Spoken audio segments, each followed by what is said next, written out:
خبر عاجل جدا وحصري يهم كل الجزائريين. الموت تفجع عبد المجيد تبون، وهذه التفاصيل.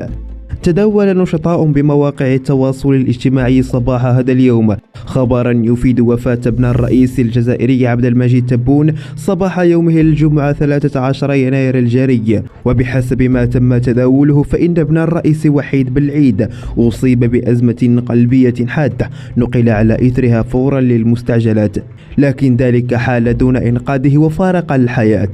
وبحسب ما يروج فإن قصر المراديات يتستر عن الأمر، وذلك بسبب تنظيم الجزائر لبطولة إفريقيا للاعبين المحليين، إلا أن وكالة الأنباء الجزائرية فندت الخبر فور انتشار شائعات وفاة ابن الرئيس، وطمأنت الشعب الجزائري على صحته وسلامته النفسية والجسدية. وبدورنا نحن فريق النشر في قناة الجزائر اليوم نستنكر هذه الأفعال الدنيئة التي تسيء لصورة الصحافة في البلاد. كان هذا كل ما لدينا في هذا المقطع الإخباري. لا تنسوا الاشتراك في القناة وتفعيل جرس التنبيهات لتتوصلوا بجديد أخبار الجزائر باستمرار.